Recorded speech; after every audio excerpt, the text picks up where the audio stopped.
पंडित जी एक क्वेश्चन और है कि अभी फर्टिलाइजर के लिए रशिया ने मना कर दिया है फर्टिलाइजर देने से, तो और जो बाकी का था वो मिडिल ईस्ट से आता था इंडिया में, तो ना रशिया से अभी आ पा रहा है ना मिडिल ईस्ट से आ पा रहा है उसके लिए रॉ मटेरियल जो भी आता है। चाइना ने भी अपने वहां से एक्सपोर्ट को बैन कर दिया है, तो क्या फूड क्राइसिस या फसल का कम हो जाना ये भी एक पॉसिबिलिटी बनेगी? क्योंकि अगर बिना खाद के अगर फसल होगी ही नहीं मतलब इन फ्यूचर में, तो फिर इस हिसाब से तो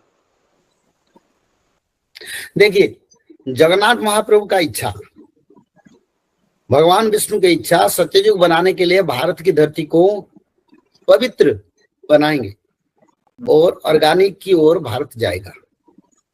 पहले भारत में ऑर्गेनिक चल रहा था, अभी ऑर्गेनिक जाने के लिए भगवान ऑप्शन दे रहे हैं। हमारे देश में जितने गौ माता है, जितना गोबर है, वो हमारी धरती को फल पुष्प में भरा करने के लिए, सारे फर्टिलाइजर्स का स्थान को सब्स्टिट्यूट लेने के लिए सफिशिएंट है।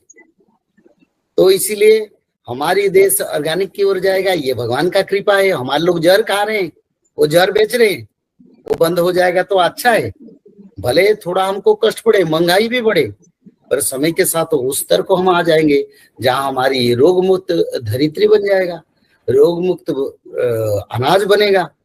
तो सारा विश्व में जो लोग अनाज के लिए जो फर्टिलाइजर्स नहीं देंगे, उन्हीं देश में जो भारत को मना किया, किसने मना किया मेरे को बताओ? रशिया ने बैन कर दिया एक्सपोर्ट को, सारे देशों के लिए बैन कर दिया है। इवन चाइना ने भी एक्सपोर्ट को बैन कर दिया है, और बाकी मिडिल ईस्ट से जो आता था वो भी नहीं आ रहा है।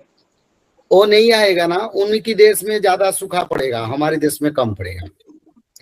अभी ज्वाइन कीजिए मलिका जानकारी व्हाट्सएप चैनल को, जिस पर आपको हर एक नए वीडियो का अपडेट मिलेगा।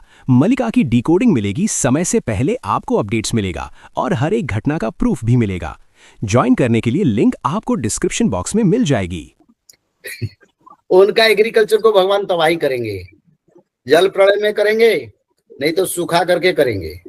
उनका फर्टिलाइजर होते हुए भी वो एग्रीकल्चर प्रोडक्शन उनका कम होगा, हमारा इतनी जल्दी नहीं है। हमारा के लिए तो भगवान जी है, थोड़ा समय लगेगा भारत में होने के लिए, पर भारत में गोबर है, गौमाता है, तो हम ऑर्गेनिक को जा सकते हैं। और अगर ऑर्गेनिक को नहीं जाएंगे तो सत्ययुग कैसे बनेगा? तो एक दिन में सत्ययुग नहीं बनेगा, तो इसीलिए हम प्रयास शुरू हो जाएगा। बस एक युग निर्माण होगा जो आगे गोबर तत्व से अनाज गेहूं सब उगेगा, लोग खाएंगे, लोगों का डाइजेशन होगा, लोगों का रोग मुक्ति होगा। तो उसका प्रक्रिया भगवान कृपा से आरंभ हो रहा है। इसमें कोई देखो, देने वाले ऊपर वाला, किसी देश में कितना अनाज होगा ये भगवान डिसाइड करते हैं हर साल। तो हम तो भगवान का देश, बस उनकी भरोसा में रहेंगे। जो लोग भारत को मना किए उनके देश में सूखा पड़ेगा। आप लोग आगे देखेंगे एग्रीकल्चर प्रोडक्ट उसी देश में 50% कम हो जाएगा। भारत को साथ जो भी पंगा लेता है, भारत के विरोधी जो करता है, उनको रक्षा नहीं है। ये एक वाणी स्पष्ट है। अमेरिका में पंडित जी अभी एक नया वेरिएंट आया गया, कोरोना का एक नया वेरिएंट, जिसमें हॉस्पिटल उसमें बता रहे हैं कि हॉस्पिटल फुल हो रहे हैं। वही इन्फ्लुएंजा, खांसी, जुकाम सेम शिकायत आ रही है। तो क्या ये आगे चल के पूरा पेंडेमिक का रूप ले लेगा कि ऐसे आता जाता बीमारी जैसे जाएगा? नहीं, ये आता जाता बीमारी में जाता है।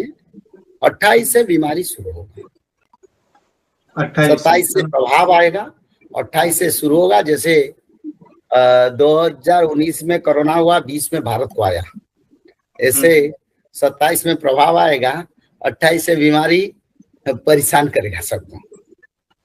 अच्छा, और बड़ा विनाशकारी समय आएगा। कौन बचेंगे? जो लोग त्रिकाल संध्या करेंगे, जो लोग माधव नाम भजन करेंगे, जो लोग भगवत महापुराण, श्रीमद् भागवत महापुराण में, भगवत गीता का बात नहीं कर रहा हूं मैं, श्रीमद् भागवत महापुराण का बात कर रहा हूं। शाकाहारी बन के त्रिकाल संध्या करना पड़ेगा। ब्राह्मण मुहूर्त पर उठ के त्रिकाल संध्या, मध्याह्न संध्या, सायं संध्या, 3 संध्या करना पड़ेगा। और 3 संध्या के साथ साथ भागवत जी महापुराण को ब्राह्मण मुहूर्त से रात 12 तक किसी समय एक अध्याय पढ़ना पड़ेगा। और निरंतर माधव नाम को भजन करना पड़ेगा। और माधव नाम भजन करने से क्या होगा? भगवान आदि विष्णु सनातन कल की भगवान का कृपा आपके ऊपर रहेगा।